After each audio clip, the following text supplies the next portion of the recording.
I learned that trick, to come 15 minutes before the meeting. The boss is coming at 8:30. I have to be there at 8 o'clock. You need to understand who is going to give you business.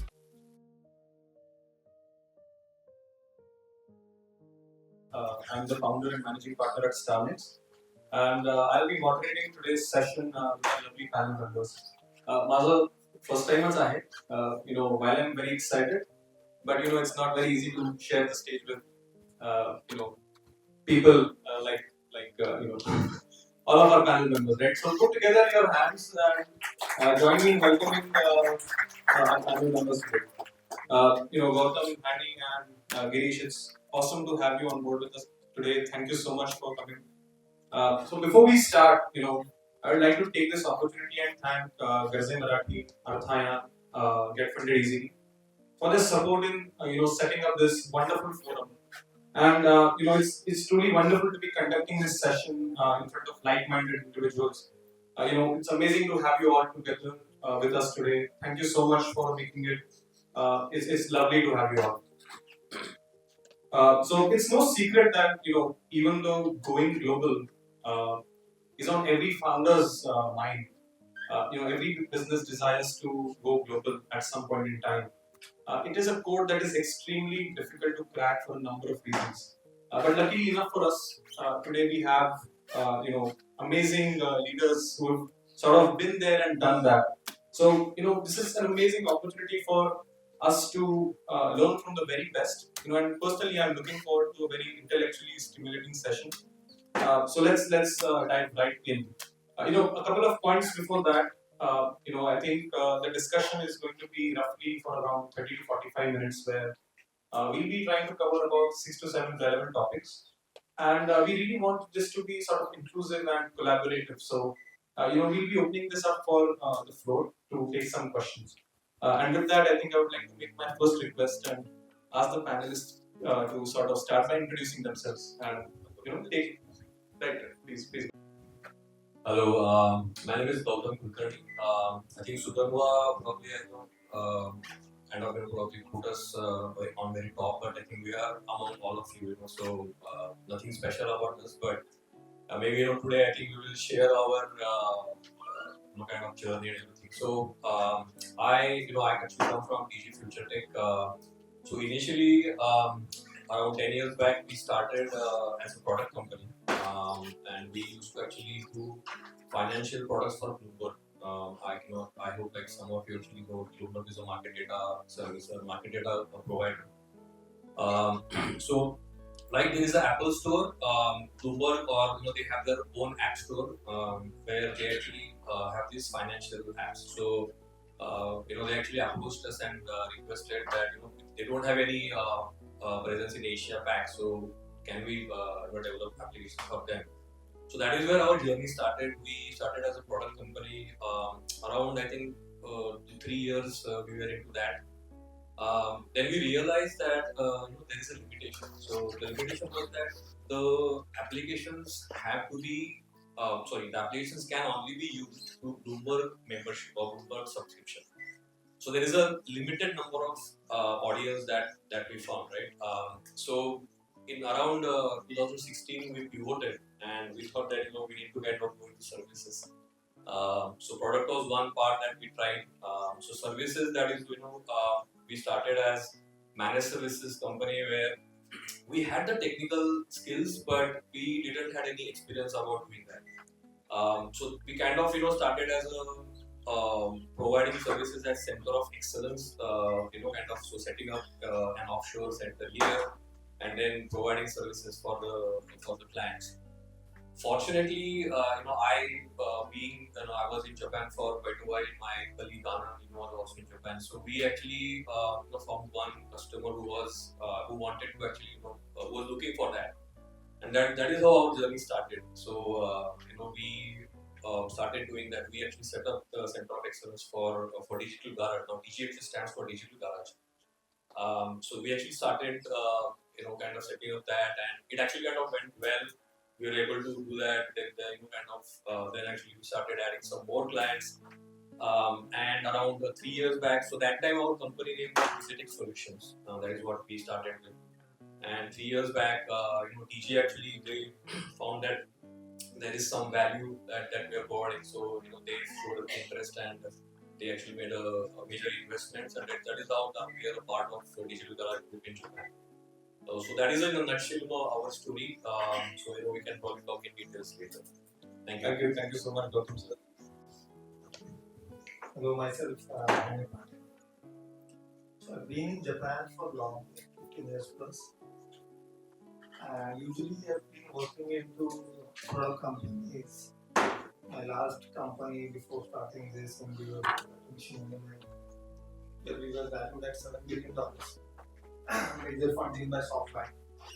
And that is where I learned a lot of things, like how this enterprise play keeps on going, and who are the big players, and what to do when you're in the enterprise space. Fundamentally, I come from enterprise space, selling products, doing big deals, and a product management background. And with that background, I started in Japan, then moved out of Automation Anywhere. I started this journey. Anand was with me, Gautam was with me, then Rahul joined me. And I fundamentally believe big deals do happen. We all can do it. We have that caliber. Only thing is we need to be at that right place, doing that right placement of our products and right set of people. So I chose Japan to be there, and I'll be talking more about it as we go. That's it. I'll pass it on to Girish.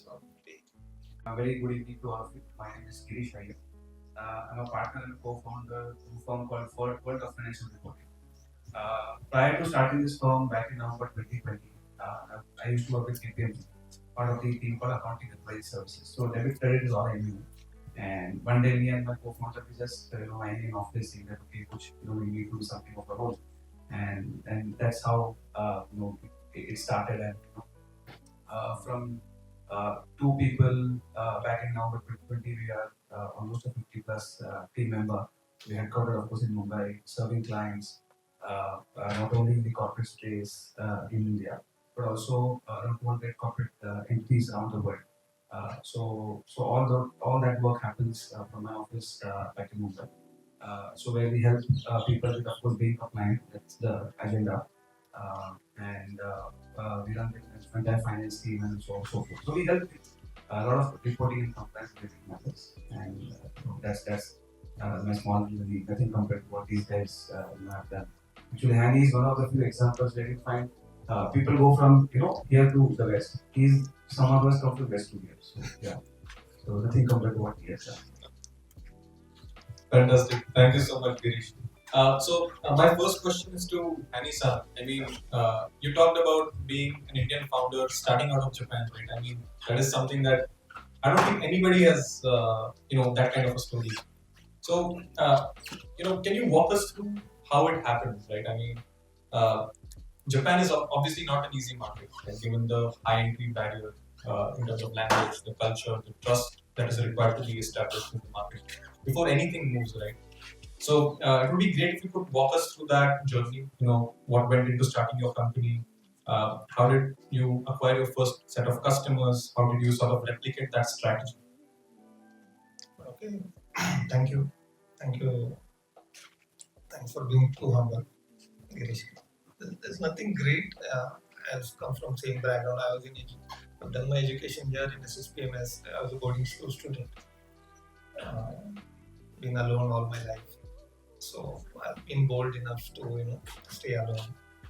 So we went to Japan, and Gautam was there, Anand was there. And so one thing about the Japanese people is like they have their own set of egos, own set of rules, own set of culture, language.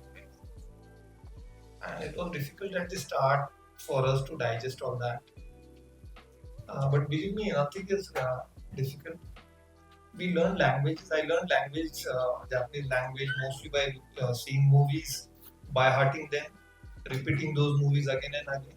In 3 months, believe me, I was talking fluent Japanese. There are a lot of levels, 5, 4, 3, 2, 1. Japan goes on the other side. They read books from the other side, top to bottom, and all these cultural differences are there. I gave only one exam, level 2. I bypassed all the exams which are there preliminary. There is no need to stand in line every time. Third thing, so once I got the language, once I got to know how these guys behave. So for Japanese, it's like whether you are there or you're not there. There's nothing like. So I learned that trick, like to come 15 minutes before the meeting. The boss is coming at 8:30. I have to be there at 8 o'clock. You need to understand who is going to give you business. And you need to start networking at that point of time. It doesn't happen that you come and you do some demo and everybody is trying to, run after you to buy your product. No. There's underground work. Whoever tells on whatever media that I did this, I did that. No, there are connections. There are relationships underneath. So I started developing my network there in Japan. I've got fundamentally good network there in Japan. I speak Japanese. I eat Japanese food. I change all my habits. I changed my food habits to Japanese. I behave like Japanese. And once I land in Japan, I close my Indian phone and I just become Japanese. And now, when it came to company formation, so we had only one choice: is for doing business in Japan, you should have a Japanese address. I cannot say I sit in Pune and I do this, that, or this is great. To sell to Japanese people, you have to be there. And we took a decision. I recruited Japanese people in my office, all communication in Japanese, and I strive to be a part of them, day in, day out. So I'm no difference. I tell them I'm Japanese. Only my skin color might be Indian, but just ignore that. Third thing, when it comes to finding the customer, most of the startups, we have an excellent idea. We have a lot of things in our head. We try to implement. The point we struggle is our first customer. Who is going to give us that check? And that's the most difficult thing. There are just 2-3 points before I come to this. In a jungle, there is a lake. And we all should know that animals will come there to drink their water. So to track the animal, you have to be near to the lake. So I did the same thing. And no book has any formula for finding the customer and doing contract with them. I went to many enterprises. I had a strong background, but still everybody used to say, "Hey, you are a paper company. We cannot register you. You're having only one employee, and that's me. And our registration is like, you need to be 500 plus company. You need to have X million dollars of revenue. You need to have a Japanese face." But you'll get one chance for sure where people will respect you, and that chance you have to turn into an opportunity and sign the contract. I got one. I gave him a solution which he was finding, and even big fours cannot give them at that cost. And he took the trial from me, a 3 months trial, and now I signed that $25 billion insurance company as my customer. We're working with them for last 4 years. Rahul is there with me, Gautam was there with me. We do an excellent job, and we have set our standards above their standards. And that is what the trust we have created, and that's what I've learned from Japan. So Japanese will always try to, keep himself above the competition. And that's what I've been done. So one chance you get to make gold out of it, and I'm sure everybody will get that. So that's it. Thank you. Fantastic. I mean, what a great story, right? And a couple of things that I really liked about, just to sort of elaborate on those. I think everybody gets one chance where we have to sort of move in and capitalize. And a very important point that you talked about, right? I think being adaptable. Being adaptable is the key, right? And fundamentals, right? Fundamentals are very important. So my next question is to the panel in general. I mean, what is it about working with global companies? What is it that needs to be taken care of? What is that one fundamental thing if you have to share with everybody that you need to get right? Right. I mean, Okay. I think Hanny actually gave a very detailed explanation about it, but I'm specifically talking about what I think is about is one thing is about is ethics. Ethics can be it can be like personal ethics, it could be compliant ethics, it could be financial ethics.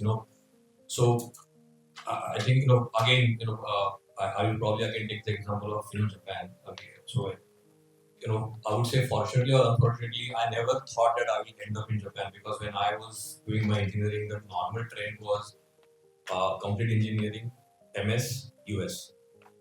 Okay, so I think most of my college classmates they are in the US.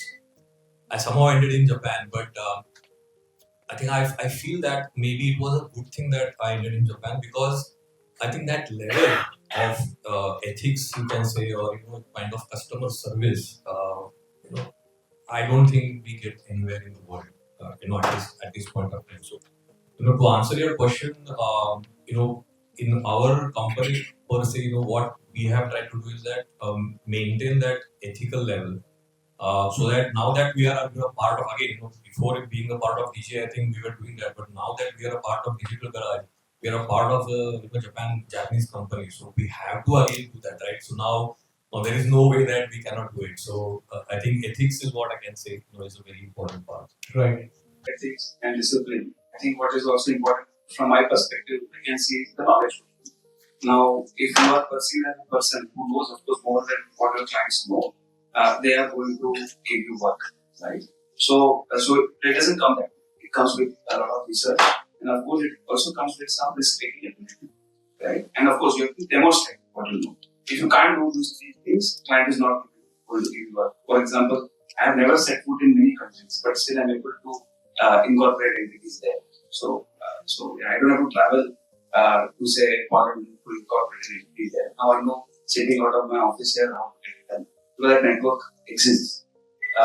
And before I tap into a local partner who can help me in there to write and polish that way. I need to know some bit so that I can help my client right over the situation. So those research and the knowledge quotient, I think to begin with is a gating point where you need to know the risk-taking ability and in this prestige. Awesome. And since we are talking about ethics, right? I mean, ethics and corporate governance, compliance, they all go hand in hand, right? And I think for an organization to be compliant, there have to be a set of robust processes in place. So my next question is to you, Girish. In their initial days, right, startups are very new, and given that bandwidth issue, right? When do you think is the right time for startups to start investing in compliance or financial reporting? And by investment, I mean investment in terms of time, in terms of money. That would be great if you could walk us through that. So let me start by quoting something from it says that before you look at short-term profits, look at some long-term losses also. Compliance is exactly that. If you look at saving short-term profits, which is nothing but time, effort, money, or whatever, and do not gauge what will hit you in terms of penalties, lack of compliances, valuation not go for a DD. Those are the typical things that will hit you at a later point in time. So this proverb works very well when I talk about compliance. The way to be compliant is again there has to be some disciplined approach, and of course one need not know everything. For example, if there's a founder who's a techie, he did not know everything. He just needs to connect three very important principles. One is people, second is process, and third is technology. When I talk about people, it means you find the right partner. It need not necessarily mean you go and hire a very expensive resource from the market. It could very easily mean talking to someone who knows some bit, making a simple list and begin. Of course, once you have the budget, go ahead and do that. Do not shy away from getting good people by your side because that is something that has immensely helped me in my journey. Right? I had some fantastic people working, with me, some fantastic people mentoring me, and of course, also when it comes to taking on partners who work with us, there is an investment in people. So the first thing that you need to sort of take care is the people quotient. Once that is done, you would have missed what are the 10 or 15 things in terms of compliance. By that time, you get the knowledge as to what you need to do because of these people. You know what you need to do as part of being compliant. Then, of course, being a founder, you cannot do everything by yourself. You need to put it in a process, which essentially means writing steps A, B, C, D, E, and holding people not only accountable but also measuring those outcomes. That is where things like small SOPs. It will not be some jazzy presentation. It could very simply mean some bullet points for some of your junior people to start taking up those activities. And of course, there also, if you don't have support, by all means go and seek external support till the time you are able to have your own people, right? And lastly, the bit on technology. Now, technology is the level of technology depends on two very critical factors. One is the volume, second is the complexity. Now, something is very, very complex, right? You may not be able to afford the technology at the onset. So, you need to put more weightage on people and processes. Something is very, very simple, right? Where it is volume oriented, there the technology will also be cheaper because the cost of per unit process is going to be very, very low. So then you can, sort of reduce your weightage, on people and process. So again, it's I don't have a one size fits all formula for everyone, but this is the broad parameters, the way I gauge things not only for my clients, but at the same time for my own, journey. Because I also know the things like this stuff. Fantastic. Understands why compliance or being compliant is important. I think my next question around compliance again is to the panel in general. I think for building a global company, it is very important to be compliant.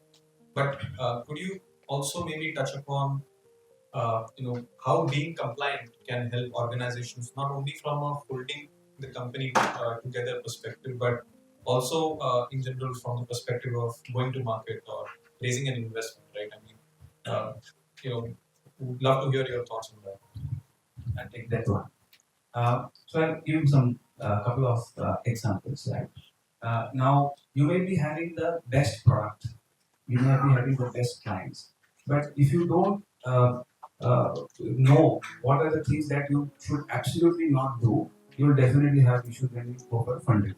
Now things like having no control over related party transactions is something which I have seen, which has hit founders immensely because you don't have any track record of where the money went, right? If you don't have a track record of where the money went, how will you give any kind of comfort to the prospective investor that your money that you're going to give me, I'm going to utilize it well?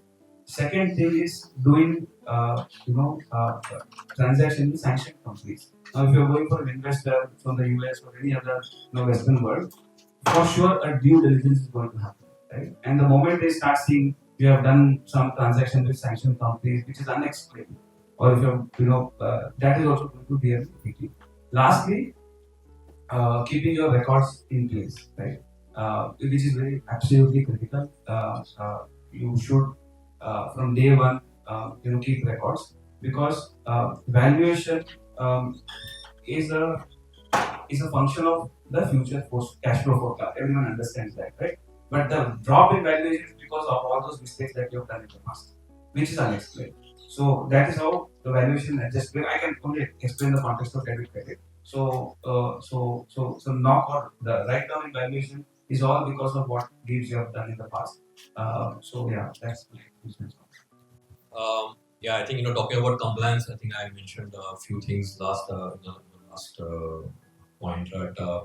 But I think what I feel is that being transparent. What I say when I say being transparent is that for example you take accounting, right? For the founders or maybe for the startup company, they need to understand what is happening because. Say for example, me or my colleague Anand, we both are from a technology background, right? And it was difficult for us to to kind of go through that. But we wanted to make sure that coming maybe in the future, like say it happened with DG Digital Garage, right? That time, they did so much due diligence. It was a very, crucial step for us to make sure that our accounting or our compliance is fully, clear and there is nothing that we are hiding. So that is very important. Like when again our topic here is that going global. Now, I don't say that every time, some company will kind of, invest in us or maybe, as Girish said, funding is one part. Definitely for funding, these all things are definitely required. But even if it is not there, even if you are just trying to, kind of get new customers, per se, and we are going to, increase our business, having that transparency in our numbers is very important. So there is nothing like, because there were times when and I think it is not, I would say, something weird or something different that sometimes, our accountants or, CS, they say that, there is, the profit is there, the tax will be too much. So can we do something about it? And we said, nothing doing. We are going to like, okay, well, how much is the tax we are going to pay? That's it. So we want to keep it clean and everything. And that is actually have helped us a lot because I remember, the due diligence process I think took around 1.5 years. That digital garage, did with us, and nothing came out of that. It was, and that is where I think it went very smooth. And again, talking about Japan per se, building a trust is very important. Once you build a trust, then it's a long-term relationship. So I think that is very important for any startups or any company per se. That's what my experiences. Fantastic. I think the point where you said transparency is super important. I think I agree with you completely on that. And speaking of due diligence and valuation, it's no secret that global investors are very bullish on the India story, right?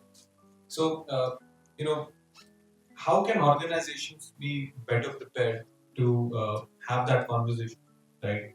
In terms of being ready for due diligence or having a conversation around the valuation. How do you think organizations should be ready for that? I think that's the question.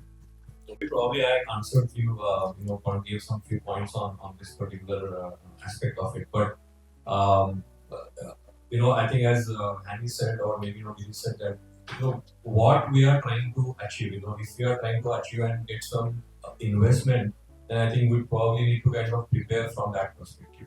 If we are trying to, find some partner, from a global perspective. Now, when I say partner, it could be like, partnering with some company or maybe we opening a branch outside of India, per se, for example, right?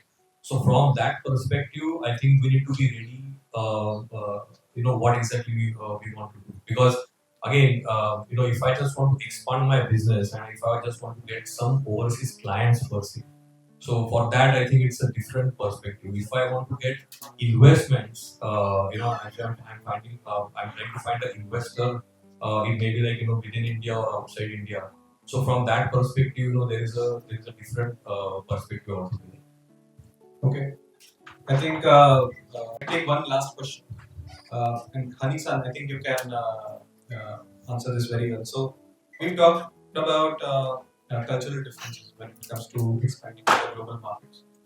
And you can definitely refer to Japan when you answer this question. So, more often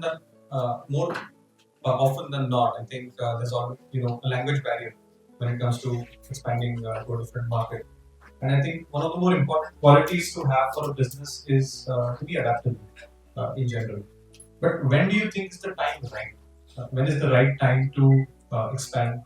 How do you know that you have a product market fit? If you can share your insights on that, that would be great. A difficult question to answer. A lot of different angles to it. But if you are into a lot of sectors are there, I cannot generalize everything. But let me give my perspective on it. So it's about your product. Like once your product you take it to the market. So everybody every other day or on YouTube as well. If you see a product market fit videos, I think there are 1,000 plus videos there, and everybody has its own story. So, but one thing I'll tell you, for example, I work in enterprise space, so I don't work in B2C. So if you're in enterprise space, when you sell B2B type of thing, so once your product is accepted by few big customers and they're giving you a check, if they're not giving you a check, then you're still not ready. So they should give you a check. And once you get that money, then you say, okay. And there's a continuity of that service. Okay, 6 months it's happening, 1 year it's happening. Then you say, yes. Now what's my big target? Okay, where are these companies located where I can sell my product? For example, I go to US or I go to Japan. If I go to Japan, there's a different way of selling this product to the Japanese companies. If I'm going to US, there's a different way of selling this product to a US companies. Or if I go to Europe, then there's a different set of things. So finalize your direction. Once you're going, I can tell some points in Japan how to crack that. Is there are consultants in your space. For example, and if you don't have any organizations like Gautam Kulkarni is there, who has people in that domain. For example, I need somebody in AWS. Then I have a connect to Gautam Kulkarni. She is just 3 levels below the CEO of AWS. So I have a strong connect there and I am moving fast. So you need to find out what channel is going to take you to the customer. And once you finalize that, tune yourself to that market. Maybe changing your website, putting some bilingual people if you are going to Japan. According to the market, try to find the right partners. Go to the exhibitions. Find your first 10 buyers who can buy your product. Track them, which exhibition they are going, what they are doing, who are their key personas. What is he liking on LinkedIn? Is he writing somewhere on Medium? Start replying to his post and get closer to him, and I'm damn sure you'll get there. But clear your focus, wake up early. I do the same thing. Once I finalize, okay, I want this customer. Personally, it works for me. Wake up at 4:30. I just track down who are his key stakeholders, who are they friends of, how can I get closer to him. Okay, then I go to talk to Gautam, go and talk to some organization, I go talk to Thai members, hey, help me with this connect. And slowly, not in a few weeks, but in few months, I'm sure you'll get there. And you'll crack that. And that person will be happy once you tell a story like, hey, we are tracking you for 3 months and you came and I want to meet. And there are a hell lot of stories. Big entrepreneurs have done big things. Steve Jobs used to call, small incidents, Steve Jobs used to call from Yellow Pages for apprenticeship continuously. He got apprenticeship with HP. And the HP CEO took the phone and he said, yes, who are you? And he said, I'm Steve Jobs. And he said, I have to work on the automation line, and he called it. So if he is doing, we can do it. 100% we can do it. So my small thing is just be adaptable, find the market and just start, fine tuning the funnel and you'll get there. The rest all things I think. I would just like to add one thing here. We had done one meetup. I think Madhav was, and there were like few other members might be there. So Prakash Bhairao, he is one of the serial entrepreneurs in the US, and he kind of mentioned that every founder, we feel that our product is great, okay, which might be right, but then is it really fit to that market? Maybe it is fit for India market, but it is not fit for US market. So I think he gave an example of e-kirana, and there is no kirana shop in US, so how can it work? So I think that is very important to understand that when I am going and trying to sell my product in, for example, Japan now, is it really a product market fit? So that is very important. And maybe I think about the cultural aspect, I think I would like to just touch base that we normally think about businesses like business connection and everything, but I think from a geographical culture, maybe like how the people stay there, what is the after work things what happen, it may be any geography in the world, right? So, and I'll just give an example that our traffic is a chaos, right? And we feel that, "Arey, काय, कसं काय होतंय?"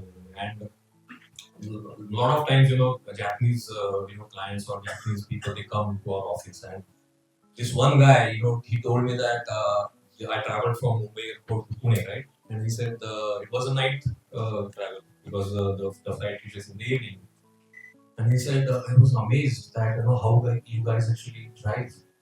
There was no lane discipline. Everything was chaos, but there was no single accident, no scratches. How can you manage it? Okay, so that is our skill. Okay, one more example I can give is that we try to learn chopstick, how to eat using chopsticks, right? Oh, तसं करता येईल वरती. But have you ever thought की आपण एका हाताने पोळी तोडतो? It's a skill. कोणाला येत नाही. So these are like some cultural differences, but we have to identify that, and they really praise that. So like we praise them, right? Chopstick नहीं खाता है, कसं काय ते करता है. So I think these are small things that we need to identify and then connect with those people so that we can get business also. Thank you. Fantastic. So 2 points. First is of course money equals money. The reason I'm saying is that one customer will equal one customer. That's what works for me, right? And the last or the second point is be open to customer feedback.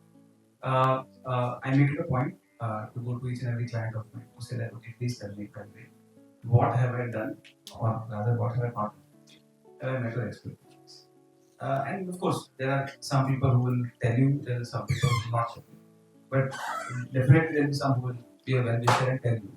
And I ensure that I factor those things in my service quality. Whenever I either serve him the next time or someone else, similar or different, but I just try to take up those qualities. It's a cycle. So if you keep doing this, I'm sure your headcount in terms of people, customer, bank balance, everything will go up. Fantastic. I think the point when you said incorporating first customer feedback, I think it's super important to understand whether this particular market is relevant for you or not. And I think a couple of points that Hanny-san mentioned, right? I mean, if you have an unfair advantage in that market, I think you already have 50% of the fit. The rest is about the process, right? I mean, it was great to get your insights on that. So with that, I think I would like to open the floor for question and answers. Please feel free to ask questions. Does anybody have any questions for us? That's it. So we can call it a day. Perfect. Yeah, sure. Hey Mallar, thank you so much for having this great event. I'll take 1 minute from you. As Madhurji said before starting this session, that we all should meet each other, make strong connect. Okay. So, being from Maharashtra, we don't hesitate or we hesitate to ask questions, do connects, try to stay back. Let's change this. Be bold. काही फरक पडत नाही. मराठी असलो तरी बोलूया. आम्ही जपानमध्ये जाऊन बोलतो, जपान्यांसारखं वागतो. Only one thing which has changed us is की हा जो आपला 2%नेस असतो की हे मी कशाला विचारू पहिला प्रश्न, why me first. Let us kill that. And that is the first step to entrepreneurship. Be shameless. Literally be shameless. And that's the key to success. I'll literally tell you, I've read hundreds of books, all key authors, right from Steve and all good guys. Just be shameless and ask whatever you want. There's no harm. काही फरक नाही पडत आहे. The moment you go off from here, the next WhatsApp message will wipe out everybody's memory. So just be chill, ask questions and be bold. हा मराठीपणा आपल्याला कुठेतरी break करायचंय. Garje Marathi is doing a great job. I mean, just come out of this. आणि काळे सरांनी वगैरे institute and all these things, Joshi sir होते इथं टायचे. People are striving to bring us out of this. Be bold आणि fail fast. काही फरक पडत नाही. Nobody is looking at you. Don't be at an impression that the whole world is looking at me and I am maybe at the center of stage. Nobody has the time. So just be relaxed. Ask at least questions, or I'll ask. I think you came and started with Japan, and I have reached a stage in my current setup where I was trying to explore Japan, and I kind of gave up because I had so many barriers. First, the language. Second, meeting and was telling me you should not do it. It's tough. Few of my earlier companies where I worked for, they wound up their operations. So I think when I was hearing you specifically talking about going into a territory which is toughest, but the moment you break the first level, then it is rest to the success. For me, it was very, very encouraging because mentally I had reached a point of giving up. Thank you. I think just to see it tests your patience. Okay, so just to give you an example that one of our clients, we had a meeting. Say for example, now it is like July, right? So we had a meeting and they said like, okay, it's a great company and we would like to work with you, and we will give our first project in April 2025. So like it's almost a year from now. Now it is not guaranteed, right? And after that, again that project is going to be like maybe a very small project. So they test your patience. That is what we have learned, and it is not easy, definitely, as you said. But once you build a trust, once they get the confidence, then there is no break there. So that's what I said. This panel is a hope for me. Correct. Because I have seen someone who has gone there, been there. So it gives me courage to attend that. Yeah. Arthayan has presence in 25 countries. We have network of 15,000 people, and like Hanny said, feel free to pick up a phone, reach out to people, and I can guarantee you name the subject, you name the place, and there will be actually one member who will help you to knock the first door and open the door first. I think you should make use of that. Thank you. Startup, we are doing electric mobility, hybrid mobility. So talking about the Japanese connection, interestingly, we received our pre-seed fund from a Japanese set of investors. The challenge I have is we did receive the fund and we did do submit reports, but we don't get feedback from this. Is it because the culture or is it because the language barrier that we don't? We try to connect to the investors, but it's hard to get real feedback from them on what they are thinking, on how we approach it. So that's a small question I had. Thank you. I'll just give you a small example why this is happening. Steve Jobs came to Japan.